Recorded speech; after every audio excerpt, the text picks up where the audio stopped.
நடிகை நிவேதா தாமஸ் அப்படின்னு சொன்னாலே நம்மளுக்கெல்லாம் டக்குன்னு ஸ்ட்ரைக் ஆகுறது நம்ம சூப்பர் ஸ்டார் ரஜினிகாந்த் கூட தர்பார் படத்துல அவருக்கு பொண்ணாவே நடிச்சிட்டு இருந்தாங்கல்ல.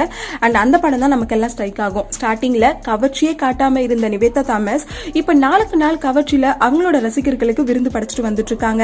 ஸ்டார்டிங்ல இழுத்து போத்தி நடித்துட்டு இருந்த இவங்க இப்போ நிவேதா தாமஸா இது அப்படின்னு எல்லாருமே ஆச்சரியப்படும் வகையில கவர்ச்சியில கலக்கிட்டு வந்துட்டு இருக்காங்க.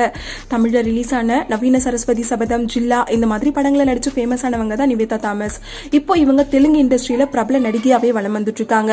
ஃபேமஸான நடிகையா வலம் வருவது மட்டும் இல்லாம இப்போ கைவசம் நிறைய மூவிஸை வச்சுட்டு இருக்காங்களாம்.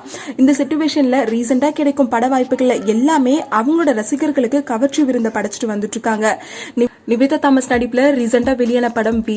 இந்த படத்துல இதுவரை இல்லாத அளவுக்கு நிவேதா தாமஸ் படு கவர்ச்சியா நடிச்சிருக்காங்க. அண்ட் அதிலும் படத்துல வரும் சாதாரண காட்சியில கூட அவங்களோட உடலோட அங்கங்கள் தெரியும்படி உடை அணிஞ்சுக்கிட்டு அவங்களோட ரசிகர்களோட கண்களுக்கு குளிர்ச்சியை கொடுக்கும் வகையில கவர்ச்சியில பரபரப்பை ஏற்படுத்தியிருக்காங்க. இதை பார்த்த ரசிகர்கள்லாம் கண்ட மேனிக்கு விளாசிட்டு வந்துட்டு இருக்காங்க. அந்த போட்டோஸ் எல்லாம் இப்போ செம்ம ட்ரெண்டிங்கா போயிட்டு இருக்கு. ஹாய் வியூவர்ஸ், உங்களுடைய போரிங் டைமை என்டர்டைன்மெண்ட்டாக மாற்றுறதுக்கு மறக்காமல் தமிழ் காசிப் சேனலை சப்ஸ்கிரைப் பண்ணுங்கள்.